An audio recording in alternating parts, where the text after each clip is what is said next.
I suppose for young people now, who do they turn to with, Andrew Tate? Do they turn to Andrew Tate? Is he the guy that's is designed to? He opens the rabbit hole, doesn't he? That's all he does. I don't agree with everything he says. He just, him and a multitude of others, they just kind of let you know that if you want to go down that rabbit hole and you want to literally try and break free from the systematic programming that you've been subject to, and obviously, conditioning, then there is an opportunity. He's just almost like a portal. Do you know what I mean? I think the people that you would look up to and aspire to be like, I think you'd go more towards the kind of monks and the very, very disciplined members of society amongst us, who really, really are happy with minimalistic things, I think they're people that you really want to kind of study and learn how to be happy with very little. Because then if you do have a decent life and you've got decent finances, you're going to be loving life.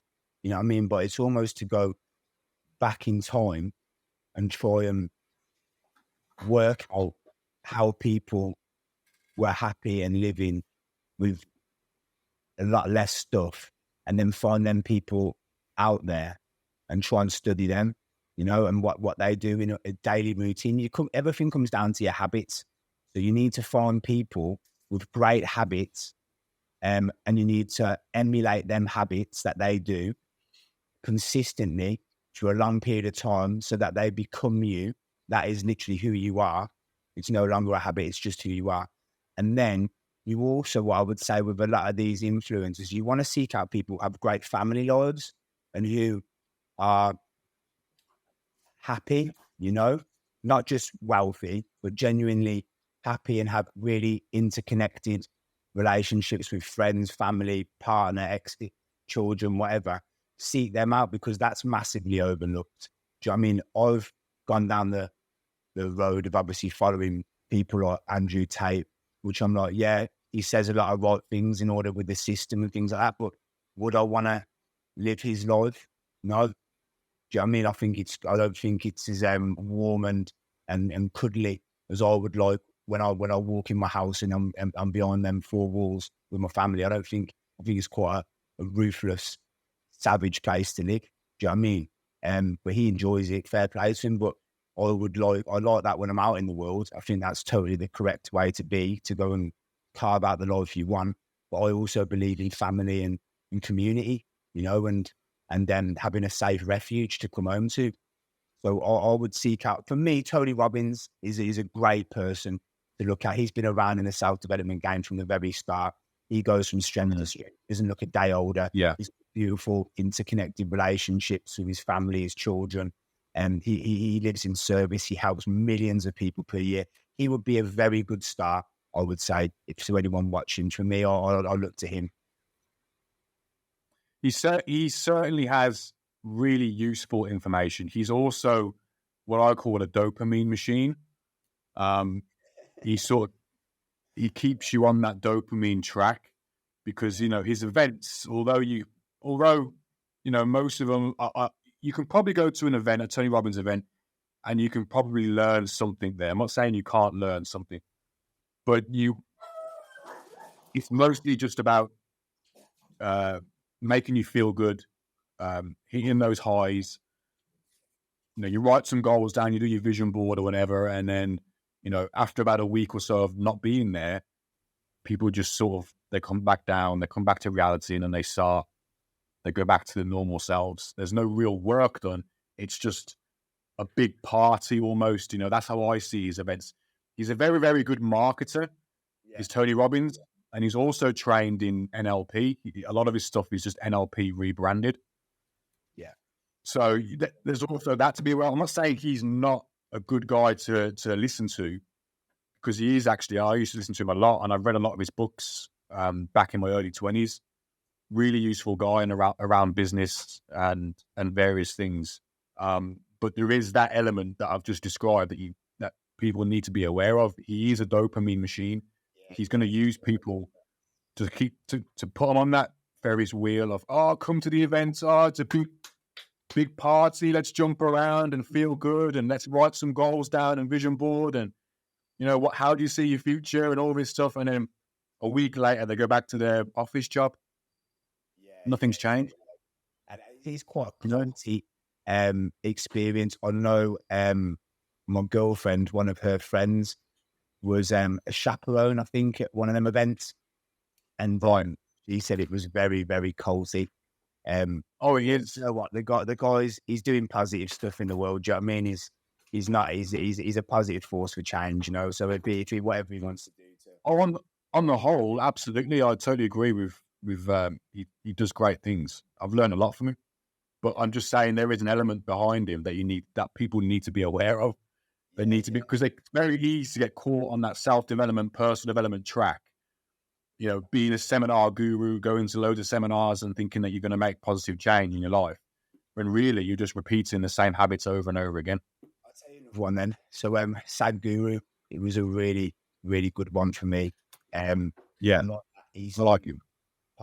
part of the world philosophy. I feel like he's in touch with reality, but he's also brings a kind of mysticism to the world, which we kind of lack. And he's doing great things in the sense of like sitting down with scientists and quantum physicists and really talking about what the yogis have found out over thousands of years of meditation and kind of spiritual practice, and then kind of working out the similarities with what science have found. And I found that to be absolutely fantastic, because it's bridging the gap between the two, whereas the two used to be like that on the polar ends of the spectrum.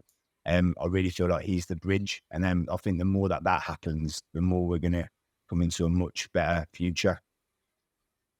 Yeah, it's almost creating like a bit of a harmony in that area, because they're seen as like two opposing forces, aren't they? Whereas actually they're both saying the same thing, but just in a different language. Exactly. One of them is kind of the language of the heart and the soul, and one of them's the language of the mind and the intellect. Do you know what I mean? Yeah. So that's all it is really when you Left brain, right brain. Yeah, that's it, man. So no, so that definitely there's some good ones out there. You just gotta be careful not to plug into the bad ones for too long, or the say bad, just ones that aren't going to get you to your desired destination. Because if you want to get money, someone like Andrew Tate would be fantastic. I'd definitely improve my financial income by listening to him for a couple of months last year, because he's like my big brother in the room, who basically every time I kind of was procrastinating or being a bit slack, he'd be like, you little, get back on it. Do you know what I mean? Crack on. And I'm like, yeah, let's do it. Yeah. But then my relationship suffered from listening to him, and his view on women wasn't good, like for the average person. It's not good to be listening to him when it comes to women. The average guy ain't got 100 million and can literally do the things that he does. So do not take relationship advice from Andrew Tate. That is just a joke. You know what I mean? Well, yeah, don't take advice from somebody that doesn't have what you want. Yeah, that's it. Like, so if go on. I'm trying to think what's going to make you, from my experience, I would say I am by default throughout the majority of my life being a depressed person. So I say depressed, I wake up on the wrong side of the bed. I have to do things daily in order to put myself in a high vibration and put myself in a positive mind state. And I feel like I've hacked myself to a level now where I'm 90% and I'm on good vibes, and I just think that looking at life now with this clear lens, that the juice of your life comes in your relationships. It comes from the relationship with your mother, the relationship with your partner, relationship with your friends. That's almost like the gift God has given you. Then you've got the bread and butter, what you have to do, which is work hard, earn money, graft, stay focused, see opportunities, exploit them, make more money, whatever. And then also you've got to look after yourself and love yourself, by kind of healing yourself, by taking care of yourself, and kind of like, you do things like meditation, exercise, eating healthy, all the basic things that everyone does. you've really, really got to adhere to those things as well, because if you haven't got a healthy body, you're not going to have a healthy mind, not 100%. It's, the body is almost a reflection of the mind. So yeah, I really believe in kind of working hard on yourself and, trying to get them really good relationships and people around you. It's fun. It's interesting, right, to see the direction in which sort of the mainstream, popular culture, as the direction in which it's moved over the last 6 years. And when I say this next bit, I don't mean it in a sort of cocky way or anything like that, or an arrogant way. But I've always sort of been about 5 years ahead of the mainstream, and you've been in that similar situation as well. So all the stuff that's really popular to do now, in terms of real like personal growth and development, all these words that get thrown around. I did all that when I was in my early 20s. I was 19, 20, 21, 22, right the way through to about 24. I was reading all the books, and I was meditating, and I was writing my goals down, how I see my future and my vision boards. And I did all this when I was 20, 21. And now it's starting to become really popular, on Instagram. Lots of influencers, as they like to call themselves, are talking about it. Oh, you should be writing your goals down and all this stuff. And you know what I found, Morg, is that no one is going to change. Nobody is going to change at all. I just want to nip in and say, when I met you 5 years ago, you were a very, very inspiring young man. Like, you were wise above your years. I'm 35. I don't know, how old are you now, Reese? I'm 29 in about 4 days. And I remember being blown away by your level of maturity and how deeply you knew yourself at such a young age. So you're totally right. You were ahead of the game, and I think self-development's always been around. It's been around for decades. I really think it's something that you start seeking out intensively when you start awakening and you start wanting the best for yourself and you start healing and you start really, really taking life seriously and trying to follow the life to the best of your ability. I think inevitably all upon self-development. And then it's almost like a drug. Do you know what I mean? It's a healthy drug to get addicted to, because the more you improve yourself, even if it's just by 1% per day, you start seeing the gains and then everything all around you. Your finances get better, your body gets better, your relationships get better. And it's just from you continuously putting in that little bit of effort every day to get 1% better. And it's like within a year, 3 years, you look around, you're like, oh my God, look what I've created. So self-development is the path, do you know what I mean, for everyone. No one's going to live a good, happy, prosperous life with their family and friends without dedicating themselves to self-development, and self-development also gives you direction. It helps you assess what you really want, the direction you want to go in life. And I just think if you don't have goals and you don't have direction in life, you are literally like a ship leaving a harbor without a destination. You will just end up dead with no sails. You're just going to, it's ridiculous. And do you know what's crazy as well?